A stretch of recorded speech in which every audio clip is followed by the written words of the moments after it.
Welcome back. हमने काफ़ी कुछ कवर कर लिया है। आज का जो हमारा टॉपिक है वो है article of association. Article of association. अब आर्टिकल ऑफ एसोसिएशन होता क्या है? देखो, जैसे कि हमने बताया था कि किसी भी कंपनी को फॉर्म करने के लिए सबसे पहले ज़रूरत किसकी पड़ती है? किसी एक पर्सन की, ठीक है, किसी एक व्यक्ति की या व्यक्तियों के किसी समूह की, ठीक है। कोई एक व्यक्ति होगा या एक से ज़्यादा हो सकते हैं, 2 हो सकते हैं, 3 हो सकते हैं, ठीक है, कुछ भी हो सकते हैं, जो मिल करके किसी कंपनी को बनाने का सपना देखते हैं। आइडियाज़ आता है उनके दिमाग में, ठीक है, फिर उसको कंप्लाई करने के लिए वो उसको एक प्रारूप देते हैं, ठीक है, एक रूप देते हैं कंपनी का। कंपनी को बनाने वाले को हम प्रमोटर कहते हैं, वो हमने कवर कर लिया, ठीक। अब कंपनी जब बनाने वाला है तो वो क्या क्या चीज़ें फॉर्म करेगा, क्या क्या चीज़ें मेंशन करेगा कंपनी के साथ साथ, तो हमने बताया था आपको मेमोरेंडम ऑफ एसोसिएशन, ठीक है, जिसे कंपनी का चार्टर भी कहते हैं, ठीक है। कंपनी के कॉन्स्टिट्यूशन की तरह उसको ट्रीट किया जाता है। वो कंपनी के लिए सबसे बड़ा, यानी कंपनी के जो रूल्स एंड रेगुलेशन जो कंपनीज एक्ट में लिखे हैं उनके बाद अगर किसी चीज़ पे सबसे ज़्यादा इंपॉर्टेंस दी जाती है तो वो मेमोरेंडम ऑफ एसोसिएशन पे दी जाती है, ठीक। वो तो रहा एक आउटसाइडर, मतलब कि समझ लीजिए एक बॉर्डर है, वो बॉर्डर क्रॉस नहीं कर सकती किसी कंपनी, कोई कंपनी, ठीक है। फिर उसके बाद आता है कंपनी की इंटरनल मैनेजमेंट की बात, ठीक है, कि इंटरनल मैनेजमेंट को कैसे हम गवर्न करेंगे, ठीक है। इंटरनल मैनेजमेंट हमारा कैसे काम करेगा, कंपनी के अंदर के कर्मचारी, कंपनी के अंदर के मैनेजमेंट कैसे काम करेंगे, ठीक है, क्या रूल्स बनाएंगे, ठीक है, क्या प्रारूप होगा उनका, ये सब चीज़ें हम देखेंगे आर्टिकल ऑफ एसोसिएशन में, ठीक। इसके बाद आगे का फिर देखते हैं क्या होता है, ठीक है। अभी देखते हैं, देखिए, article of association of a company lays down, ठीक है, rules and regulation of internal management, ठीक है। वही बता रहा है कि कंपनी के अंदर के जो रूल्स और रेगुलेशन बनाए जाते हैं, ठीक है, कंपनी के अंदर जो रूल्स और रेगुलेशन बनाए जाते हैं वो कौन बनाता है, ठीक है, हमारे डायरेक्टर, मैनेजमेंट, ठीक है, या प्रमोटर ही बनाए, ठीक है, ठीक है। दूसरी बात बताता है, it is the bylaws of rules and regulations that governs the conduct of business. ये ऐसे रूल्स और रेगुलेशन होते हैं, ये ऐसे बायलॉज होते हैं जो किसी कंपनी को बताते हैं कि भैया देखो, आपको इसके बाहर जाकर के काम करने की अनुमति नहीं है, ठीक है। और अगर बाहर चले गए तो उसके लिए क्या होगा, क्या नहीं होगा, वो भी हम आगे पढ़ेंगे, ठीक है। फिर देखिए, हमारा जो section 2 sub section 5 of Indian companies act 2013 है, उसका क्या बताता है? जैसे कि हमने मेमोरेंडम ऑफ एसोसिएशन की डिफिनेशन पढ़ी थी, क्या बताया था उसमें? ये बताया था ओरिजिनली फ्रेम्ड या फिर alter time to time. Same इसमें भी यही चीज़ बताई गई है कि कोई भी आर्टिकल ऑफ एसोसिएशन ऐसा होगा जो या तो बिल्कुल नया नया बनाया गया होगा, ठीक है, या फिर उसको बनाया तो गया है पहले से, लेकिन समय की तब्दीलियों को देखते हुए, समय के चेंजेस को, टाइम के साथ अगर कोई बदलाव आ रहा है, उन बदलावों को ध्यान में रखते हुए हमें क्या क्या उसमें बदलाव करने हैं, क्या क्या चेंजेस करने हैं, क्या क्या अल्ट्रेशन करने हैं, ठीक है। अल्ट्रेशन का मतलब ये होता है या तो किसी चीज़ में किसी चीज़ को एक्स्ट्रा जोड़ना, किसी चीज़ में एक्स्ट्रा जोड़ देना कुछ, या फिर कुछ हटा के बिल्कुल ख़त्म कर देना, ठीक है। एडिशन या सब्सट्रैक्शन, ठीक है, यही होता है अल्ट्रेशन, ठीक है। नोवेशन भी होता है। नोवेशन मतलब होता है उसमें उसके कंडक्ट को ही बिल्कुल चेंज कर दिया जाए, उसके मैनर को ही चेंज कर दिया जाए, ठीक है। मान लीजिए वो नोवेशन ऑफ कॉन्ट्रैक्ट हम लोगों ने इंडियन कॉन्ट्रैक्ट एक्ट में पढ़ा ही होगा, तो उसमें क्या बताता है? नोवेशन ऑफ कॉन्ट्रैक्ट मतलब कॉन्ट्रैक्ट को नया तरीके से उसमें इनोवेट कर देना, कुछ कुछ नया जोड़ देना। वही अल्ट्रेशन का भी वही काम होता है, कुछ जोड़ना या घटाना, ठीक है। देखो, ये बात हमारे जो आर्टिकल ऑफ एसोसिएशन है, इसको अच्छे से समझने के लिए हमको एक केस समझना होगा, ठीक है, जो बहुत ही इंपॉर्टेंट केस है, नरेश चंद्र सन्याल, ठीक है, नरेश चंद्र सन्याल। इसमें versus Calcutta stock exchange association limited, इसमें क्या बताया गया कि आर्टिकल्स, ठीक है, article regulate the internal management. वही बात कह रहे हैं कि आर्टिकल ऑफ एसोसिएशन जो होता है वो इंटरनल मैनेजमेंट को रेगुलेट करता है, बताता है कैसे काम करेगा, ठीक है। दे define the power of its officers, ये बताता है कि कंपनी के अंदर के जो ऑफिसर्स हैं, ऑफिसर इन द मैनर जो डायरेक्टर होंगे, ठीक है, मैनेजिंग डायरेक्टर होंगे, ठीक है, वर्किंग डायरेक्टर होंगे, ठीक है, जो मतलब हायर लेवल पे हैं, ठीक है, जो हायर पोस्ट पे हैं कंपनीज के, उनको बताता है कि उनकी क्या क्या पावर हैं, क्या क्या लिमिटेशंस हैं, ये बताता है हमारा आर्टिकल ऑफ एसोसिएशन, ठीक है। They also establish contract between किसके, company and the members and between the members inter se. मतलब ये कह रहा है कि देखिए कंपनी और कंपनी के जो मेंबर होते हैं, ठीक है, आर्टिकल ऑफ एसोसिएशन उसमें तय करता है कि इनके बीच में क्या कॉन्ट्रैक्ट हो रहा है या नहीं हो रहा है। ये डिसाइड कौन करता है, हमारा आर्टिकल ऑफ एसोसिएशन। अब देखिए कॉन्ट्रैक्ट कैसे होता है, कॉन्ट्रैक्ट की डेफिनेशन हम लोगों ने पढ़ी है, ठीक है। An agreement which is enforceable by law, कोई भी एग्रीमेंट होगा जो इन्फोर्सेबल होगा लॉ के थ्रू, ठीक है, जिसको हम कानून की मतलब कोर्ट तक, अगर कोई ऐसा कॉन्ट्रैक्ट जिसमें अगर वायलेट होता है, ब्रीच ऑफ कॉन्ट्रैक्ट होता है, कॉन्ट्रैक्ट का कोई उल्लंघन करता है हमारे, ठीक है, तो हम क्या करते हैं, कोर्ट में जा करके उससे उसकी मदद के लिए कोर्ट पहुंच जाते हैं, ठीक है, उसको सुधरवाने के लिए या फिर उसके कंपनसेट करवाने के लिए हम कोर्ट तक जा सकते हैं, ठीक है। तो वही चीज़ है कि कंपनी और मेंबर के बीच में कॉन्ट्रैक्ट हो रहा है, एक ऐसा एग्रीमेंट हो रहा है जो कि इन्फोर्सेबल बाय लॉ है, ठीक है। तो हम इसीलिए कह रहे हैं contract between member and company. Member क्या करते हैं, कंपनी से शेयर खरीदते हैं, ठीक है, और कंपनी उनको शेयर देती है, बदले में चार्ज करती है। तो दोनों के बीच में ऑफर एक्सेप्टेंस हुआ तभी ना कॉन्ट्रैक्ट क्रिएट होगा, एग्रीमेंट क्रिएट होगा, हाँ ठीक है। उसके बाद इसमें वैलिड कंसिडरेशन क्या है, मेंबर्स को मिल रहा है शेयर, कंपनी को मिल रहा है उसका कीमत, उसकी कीमत मिल रही है, ठीक है। और कह रहा है between the member and inter से, ठीक है। इसी तरह मेंबर का उनके कर्मचारियों से भी होता है, कर्मचारी इन द सेंस जो हायर लेवल पे ऑफिसर्स हैं, ठीक है, क्योंकि कंपनी तो आर्टिफिशियल पर्सन है, लेकिन आर्टिफिशियल पर्सन को रिप्रेजेंट करने के लिए कौन होते हैं, कंपनी के डायरेक्टर होते हैं, ठीक है। कंपनी के जो मैनेजिंग डायरेक्टर हैं, मतलब डायरेक्टर ही कह लेते हैं, बाकी उसमें सारे डायरेक्टर इंक्लूड हो जाएंगे, ठीक है। डायरेक्टर होते हैं जो उनके बिहाफ पे काम करते हैं, कंपनी के बिहाफ पे ही काम करते हैं, बदले में सैलरी लेते हैं, ठीक है। चलिए दूसरा बताता है this contract governs the ordinary rules of the company, ठीक है। देखो कह रहा है कि कोई भी कॉन्ट्रैक्ट, ठीक है, कोई भी कॉन्ट्रैक्ट जो कंपनी का पर्पस है, ठीक है, जो अचीव करने का जो उनका मोटिव है, ठीक है, उसको पाने के लिए, उसको अचीव करने के लिए, ठीक है, ये बताता है कि भैया देखो ऐसे ऐसे काम करेंगे तब ये कंपनी को प्राप्त हो जाएगा, ठीक है। किसी भी कंपनी के लिए, ठीक है, उसका आर्टिकल ऑफ एसोसिएशन उतना ही इम्पोर्टेंट है जितना कि उसका मेमोरेंडम ऑफ एसोसिएशन इम्पोर्टेंट। तो गाइस हमने आर्टिकल ऑफ एसोसिएशन को समझ लिया है, उसकी मीनिंग को समझा, अभी उसके आगे के और कंटेंट को समझते हैं, ठीक है, कि क्या होता है आर्टिकल ऑफ एसोसिएशन, ठीक है, और ये कैसे काम करता है, ठीक है। इन सब चीज़ों को समझने के लिए हमें इसके आगे के कंटेंट देखने होंगे, ठीक है। आगे का कंटेंट क्या कहता है, आगे का कंटेंट हमारा बताता है कि signing off article of association, मतलब कि आर्टिकल ऑफ एसोसिएशन जो कंपनी के इंटरनल मैनेजमेंट को डील करता है, कंपनी के अंदर का वातावरण को तय करता है कि कैसे होना चाहिए, कंपनी का क्या माहौल होना चाहिए, कैसे लोग काम करेंगे, ठीक है, उन सब चीज़ें के बारे में बात करता है। तो अभी हमको ये देखना है कि उसमें साइन कौन कौन करेंगे। बना तो दिया हमने डॉक्यूमेंट, रजिस्ट्रार के पास सबमिट करना है तो उसके ऊपर साइन की जरूरत होगी। अब कौन कौन साइन करेंगे, तो कह रहा है article of association must be signed by those person who signed the memorandum of association, ठीक है।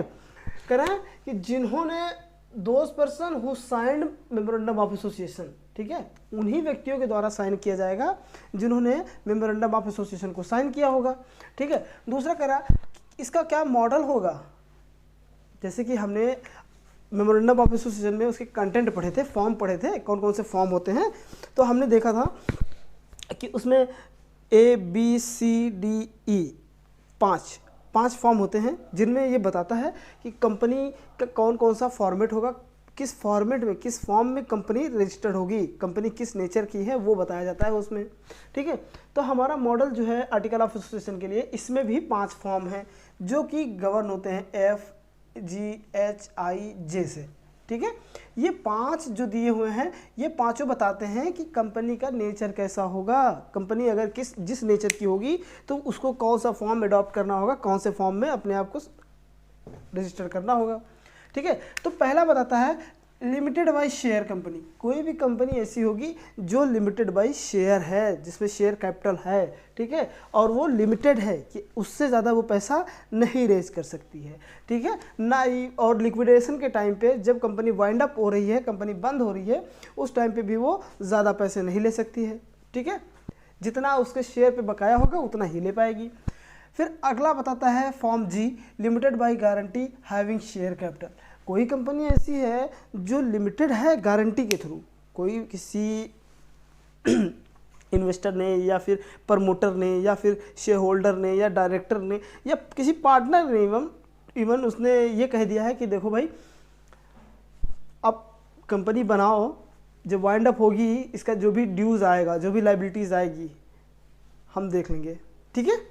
ये कह दिया हम देख लेंगे, हम देंगे मतलब, ठीक है।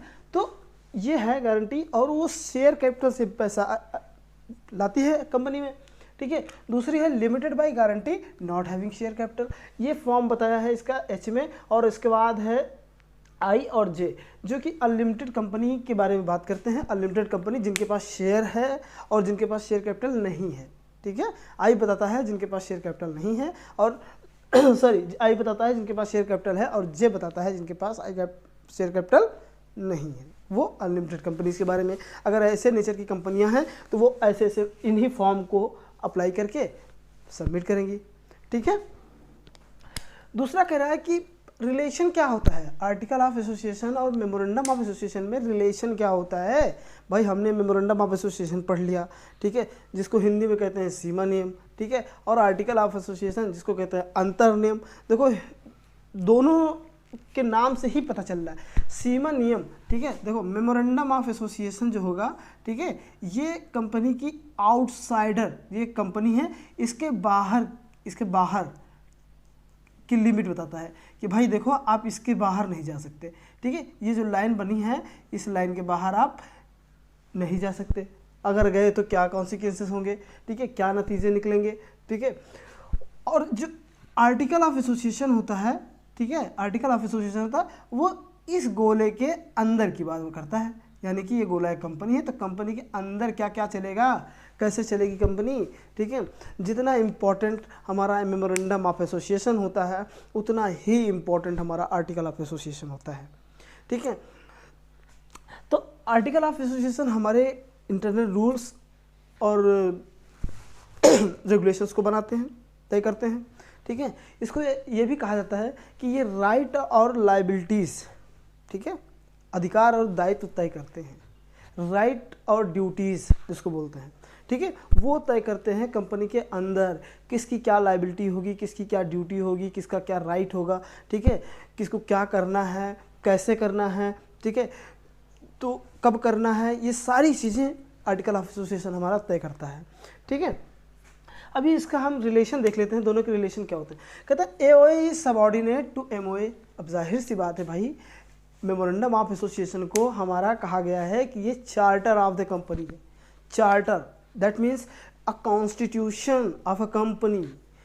कॉन्स्टिट्यूशन मीन्स उसका एक ऐसा संविधान है, ऐसा संविधान जो किसी भी कंपनी को मतलब उसकी सीमा तय कर देती है कि भाई देखो इसके बाहर तुम किसी भी कीमत में नहीं जा सकते हो, अगर गए तो क्या होगा, ठीक है, वो हम तुमको बताएंगे, लेकिन नहीं जाना बिल्कुल किसी भी कीमत पे, किसी भी तरीके से नहीं जाना है, ठीक है। आर्टिकल ऑफ एसोसिएशन कंपनी के अंदर के मैनेजमेंट की बात तय करता है, तो जाहिर सी बात है जो अंदर का देखभाल कर रहा है वो बाहर वाले से तो थोड़ा सा नीचे ही होगा। सबऑर्डिनेट मतलब कि वो उसके अंडर में हो, ठीक है। मेमोरेंडम ऑफ एसोसिएशन का सबऑर्डिनेट क्या है, article of association. Any clause of article is going beyond the memorandum of association will be ultra vires. कह रहे हैं कि अगर कोई भी क्लॉज, आर्टिकल ऑफ एसोसिएशन का कोई भी क्लॉज कुछ ऐसा बोलता है जो मेमोरेंडम ऑफ एसोसिएशन के क्लॉज को मतलब उसके लिखे हुए रूल्स और रेगुलेशंस को मतलब ब्रीच करता है या उसका वायलेशन करता है, ठीक है, तो उसके अगर बियॉन्ड उसकी सीमा के बाहर चला गया तो उसका क्या होगा, वो वाइड होगा, ठीक है। Will be ultra vires. Ultra vires अभी हम आगे डॉक्ट्रिन पढ़ेंगे, डॉक्ट्रिन ऑफ अल्ट्रा वायरस, ठीक है, doctrine of indoor management, doctrine of constructive notice, ये सब चीज़ें भी पढ़ेंगे आगे। तो अभी अल्ट्रा वायरस हम समझते हैं अल्ट्रा वायरस होता क्या है। अल्ट्रा वायरस मीन्स होता है किसी भी काम को एक लिमिट के बाहर जाके करना, एक दायरा जो तय कर दिया गया है, एक सीमा जो बना दिया गया है, उस सीमा के बाहर जाके आप कुछ कर रहे हो, उसको हम अल्ट्रा वायरस कहेंगे, ठीक है। अल्ट्रा मतलब होता है बियॉन्ड, वायरस मतलब पावर, बियॉन्ड द पावर। अगर कोई काम अपने पावर से, अपनी ताकत से ज़्यादा का करेंगे तो वो अल्ट्रा वायरस हो जाएगा, ठीक है। Memorandum must be read with conjunction of AOA. AOA is the supplement of memorandum but it can not extend or enlarge of its scope. देखो सीधी सीधी बात कर रहा है कि मेमोरेंडम ऑफ एसोसिएशन को हमेशा हमेशा आर्टिकल ऑफ एसोसिएशन के साथ पढ़ना है, ठीक है। दूसरी चीज़, अगर मेमोरेंडम ऑफ एसोसिएशन के किसी भी क्लॉज में, ठीक है, कोई मिस्टेक है, कोई कमी है, कोई गलतियां हैं, तो उनको कौन रेटिफाई करेगा? उसको रेटिफाई करने का अधिकार आर्टिकल ऑफ एसोसिएशन को नहीं है। वही कह रहा है कि ये सप्लीमेंट बन सकता है, ठीक है, उसके लिए, ठीक है, उसका साथ दे सकता है, उसके साथ काम करने के लिए वो बता सकता है कि यहाँ पे ये कमियां हैं, लेकिन वो उस इट कैन नॉट एक्सटेंड और इनलार्ज इस स्कोप, वो उसके स्कोप को, उसके क्षेत्राधिकार को बढ़ा नहीं सकते हैं, ठीक है, ना घटा सकते हैं ना बढ़ा सकते हैं, उनके पास पावर नहीं है। The term of memorandum of association can not be modified or controlled by article of association. वही बात नीचे लिखी हुई है कि आर्टिकल ऑफ एसोसिएशन ना तो मेमोरेंडम ऑफ एसोसिएशन के किसी टर्म को कंट्रोल कर सकता है, ना ही उसको चेंज कर सकता है। चेंज करने का अधिकार बिल्कुल भी नहीं है आर्टिकल ऑफ एसोसिएशन को।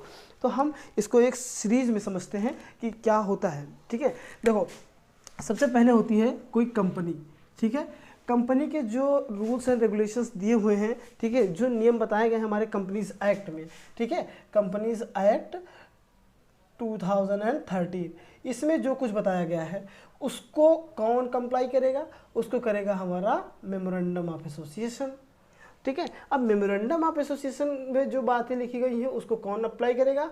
आर्टिकल ऑफ एसोसिएशन, ठीक है। अब आर्टिकल ऑफ एसोसिएशन जो है वो पूरे मैनेजमेंट को डील करेगा, ठीक है, मैनेजमेंट, ठीक है। अब यही मैनेजमेंट से आएगा क्या? प्रॉस्पेक्टस हमारा, ठीक है। अभी आगे ये हमको पढ़ना है प्रॉस्पेक्टस, प्रॉस्पेक्टस होता क्या है, तो ये सारी चीज़ें हमको समझने की ज़रूरत है। मोर पावरफुल, लेस, उससे थोड़ा सा कम, फिर उससे थोड़ा कम, फिर उससे थोड़ा कम, फिर इसका सबका अपना अपना इम्पोर्टेंस है। कोई किसी से कम हो सकता है लेकिन उसकी वैल्यू कम नहीं है। किसी एक, अगर हम ये सोच के चलें कि एक ज़्यादा पावरफुल है हम उसी को पकड़ के रिजिड हो जाएं, दूसरा जो लेस पावरफुल है हम उसको छोड़ दें, जो कम पावरफुल है उसको छोड़ दें, तो it will not possible for any company, ठीक है। तो ये चीज़ें समझने के लिए हमको थोड़ा सा और आगे बढ़ना होगा, आगे इसके और कंटेंट को हमको समझने। तो गाइस जितना हमने समझा, ठीक है, कि क्या होता है आर्टिकल ऑफ एसोसिएशन, ठीक है, और क्या होते हैं उसके क्या क्या कंटेंट होंगे, ठीक है, और दोनों के बीच क्या रिलेशन है आर्टिकल ऑफ एसोसिएशन और मेमोरेंडम ऑफ एसोसिएशन के बीच। अब देखते हैं कि इंट्रेंचमेंट प्रोविज़न क्या होता है। इंट्रेंचमेंट प्रोविज़न ये 2013 की कंपनीज एक्ट में अडॉप्ट किया गया था, 1956 के कंपनीज एक्ट में नहीं था। इसमें क्या होता है कि कोई भी कंपनी जब चाहे, जब उसका मन करे, जिस प्रोविज़न को चाहे जब बदल दे, ठीक है। तो पहले ऐसा हुआ करता था कि जिसमें कोई कमियां आ रही हैं, जिसमें कोई दिक्कत आ रही हैं, उसको वो चेंज कर दिया करते थे, ठीक है। तो बाद में 2013 में इसमें देखा गया कि भाई जो माइनॉरिटी शेयर होल्डर हैं, ठीक है, और जो इन्वेस्टर कम्युनिटी है उनको बड़ा नुकसान हो रहा था। तो उनको इस नुकसान से बचाने के लिए, इस प्रॉब्लम से निकलने के लिए कंपनीज एक्ट 2013, ठीक है, हमारा कंपनी अधिनियम 2013 ने एक नया प्रोविज़न उसमें इंसर्ट कर दिया। कौन से सेक्शन में? सेक्शन 5 के सब सेक्शन 3 में, ठीक है। उसमें ये डाल दिया गया कि इंट्रेंचमेंट प्रोविज़न में सीधा सीधा कह दिया गया कि कोई भी कंपनी, ठीक है, कोई भी कंपनी जब चाहे तब उसमें कोई बदलाव नहीं कर सकती है। देखो कैसे, the article may contain provision for entrenchment, ठीक है, the effect that specified provision of the article may be altered only if conditions or procedures that are मोर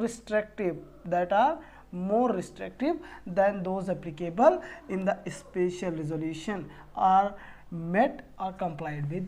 ठीक है, तो सीधा सीधा कह रहा है कि कोई भी कंपनी, ठीक है, किसी भी प्रोविज़न को आसानी से चेंज ना कर सकें, इसके लिए उन्होंने क्या किया कि उसको इतना स्ट्रिक्ट बना दिया, इतना कठोर बना दिया, इतना कठिन बना दिया कि भाई आप आसानी से उसको चेंज कर ही नहीं सकते हो। ठीक है, उसके लिए कुछ कंडीशंस तय कर दी कि भाई देखो, आपको अगर ये करना ही है तो उसके लिए पहले आपको ये हमारी कंडीशंस पूरी करनी होगी, और वो कंडीशंस इतनी कठिन है, पूरी होना इतना मुश्किल है कि भाई देखो कोई कंपनी फिर उसके साथ छेड़छाड़ करना चाहेगी नहीं। ठीक भाई, जब काम कम से चल रहा है, ठीक है, तो हम ज़्यादा में हाथ डाल के अपने आप को खतरे में क्यों डालें। ठीक है, ये कंपनी का सोचना हो गया। अब हमारा कंपनी अधिनियम भी यही चाहता है कि हर कंपनी यही सोच के इसको छोड़ दे, क्योंकि जिस आर्टिकल से, जिस क्लॉज से या जिस लाइन से आपको प्रॉब्लम हो रही है, जो भी मोटिव, जो भी पर्पस आपने उसमें लिखा है, उस पर्पस से आपको कोई दिक्कत हो रही है और आप उसको पूरा नहीं कर पा रहे हैं, उसी के लिए आपने पैसा जमा किया है शेयर होल्डर से और इन्वेस्टर से, तो बाद में आप उसको पूरा नहीं कर पा रहे हो तो आप उसको चेंज ही कर दे रहे हो। तो इससे क्या होगा कि उनको बहुत नुकसान होगा। कल को वो आपसे ऑब्जेक्शन करेंगे, आपके पास आएंगे, जब उनसे आपसे सवाल पूछेंगे तो आप कहोगे देखो भाई इसमें ये दिक्कत आ रही थी, हमने चेंज कर दिया, अब कोई इशू नहीं है। लेकिन आप कंपनी के लिए इशू नहीं है, लेकिन उन इन्वेस्टर के लिए बहुत ज़्यादा दिक्कत की बात होगी। उनका तो पैसा चला गया ना, उनको तो नुकसान हो गया उस प्रोजेक्ट के लिए जो पैसा दिया था उन्होंने। तो अभी क्या किया कि देखो उसको इतना रिस्ट्रिक्ट नेचर का बना दिया, इतना कठोर बना दिया कि भाई देखो आप उसको आसानी से चेंज कर ही नहीं सकते हो। और कुछ हद तक ये बहुत ही सही हुआ। ठीक है, क्योंकि शेयर होल्डर्स जो हैं, छोटे मोटे शेयर होल्डर्स और जिन्होंने उस कंपनी में इन्वेस्ट किया है, ठीक है, और ये इसको क्या बोलते हैं, जो इन्वेस्टर कम्युनिटी होती है, ठीक है, जो पैसा लगाते हैं, ठीक है, कंपनीज़ में।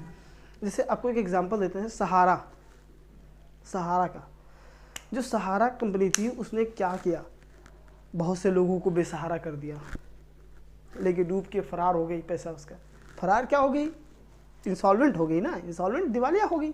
दिवालिया हो गई तो भाई पैसे कहाँ दे पाएगी, मांग भी नहीं सकते आप तो, क्योंकि उसने गवर्नमेंट के सामने हाथ खड़े कर दिए। अब मेरे बस की बात नहीं है। क्यों? क्योंकि उन्होंने बहुत सारे सेक्टर में पैर जमाए, अपने बहुत सारे सेक्टर में हाथ मारा। ठीक है, चिट फंड का किया, उसके बाद इधर चले आए अपना सहारा एयरलाइंस, ठीक है, सहारा एयरपोर्ट और सहारा इंश्योरेंस, तमाम सहारा का मतलब बहुत सारे, हर जगह सहारा सहारा सहारा लगा था। उसके बाद लोगों ने सहारा को देख के सहारा के सहारे पैसे लगाए और सहारा ने सबको बेसहारा कर दिया। ठीक है, तो ऐसा दोबारा किसी और के साथ ना हो, इस चीज़ को प्रोटेक्ट करने के लिए, इस चीज़ को सिक्योर करने के लिए गवर्नमेंट ने कंपनीज एक्ट 2013 में ये डाल दिया, इंट्रेंचमेंट प्रोविज़न। ठीक है, कि भाई आप इतनी आसानी से चेंज नहीं कर सकते मोटिव, जिस पर्पस के लिए आपने पैसा लिया है उसी पर्पस पे आप वो पैसा खर्च करो, अदरवाइज आपको पैसा वापस करना होगा शेयर होल्डर्स को और इन्वेस्टर्स को। ठीक है, देखो आगे क्या कहता है इसका पर्पज, तो आगे पर्पज भी लिख दिया इन्होंने, to protect the minority share holder and investor community. वही बात, जो छोटे मोटे शेयर होल्डर्स हैं, ठीक है, उनको बचाने के लिए। भाई महीने के 10,000 कमा रहा है कोई बंदा, ठीक है, एग्जांपल लेते हैं, ये मिस्टर एक्स हैं, ठीक है, मिस्टर एक्स हैं, ये महीने के कमाते हैं 10,000 कमाते हैं। अपना खर्चा, फैमिली खर्चा निकालने के बाद हर महीने ये 1,000 रुपये बचा लेते हैं। ठीक है, 1,000 रुपये बचाते हैं। कुछ दिन बाद इनको पता चला कि भाई शेयर मार्केट भी कुछ होता है, शेयर भी कुछ होते हैं, कंपनी शेयर इशू करती है, शेयर नाम की कोई चीज़ होती है। इन्होंने थोड़ा उसके बारे में जानकारी की और किसी कंपनी के शेयर खरीद लिए। मान लो XYZ प्राइवेट लिमिटेड के शेयर खरीद लिए, XYZ प्राइवेट लिमिटेड के शेयर खरीद लिए इन्होंने। इनके जैसे और पता नहीं कितने हैं जो अपनी सेविंग, वो 1000 रुपये की जो सेविंग बचा रहे हैं उससे वो शेयर खरीद रहे हैं। तो उन्हीं को प्रोटेक्ट करने के लिए गवर्नमेंट ने ये प्रोविज़न इंसर्ट किया। ठीक है, आगे क्या कहता है, no one can amend any provision of article of association without 100% consent of the member. देखो ये है प्राइवेट कंपनी के केस में, ठीक है, प्राइवेट कंपनी है तो उसको 100% कंसेंट तो चाहिए ही चाहिए। किसी कंपनी में अगर 100 लोग हैं तो 100 की सहमति चाहिए।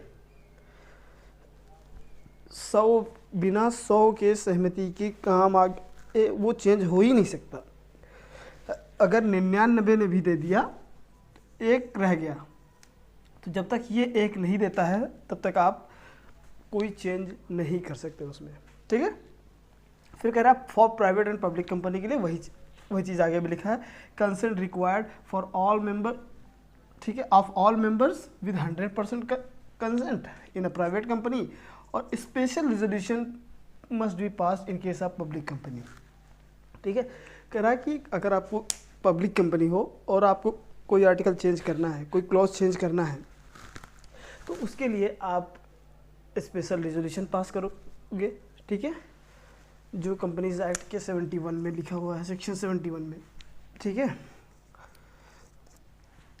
इसमें जो लिखा हुआ है स्पेशल रिजोल्यूशन वो आपको पास करना होगा। स्पेशल रिजोल्यूशन 75% कम से कम, 100 लोग हैं, 100 में 75 की सहमति चाहिए ही चाहिए। ये पब्लिक कंपनी के केस। अगर प्राइवेट कंपनी है तो बिना 100 की सहमति के आप उसको चेंज नहीं कर सकते हैं। ठीक है, ये लिखा हुआ है for amending any provision of article of association. Article of association के किसी भी प्रोविजन को आप चेंज करना चाहते हो, अल्टर करना चाहते हो, उसके लिए ये कंडीशंस आपको फुलफिल करनी पड़ेंगी। इसके बिना आप मतलब चेंज या फिर कोई बदलाव नहीं ला सकते हो कंपनी में। ठीक है, कंपनी के किसी भी प्रोजेक्ट में या किसी भी क्लॉज को आप चेंज नहीं कर सकते।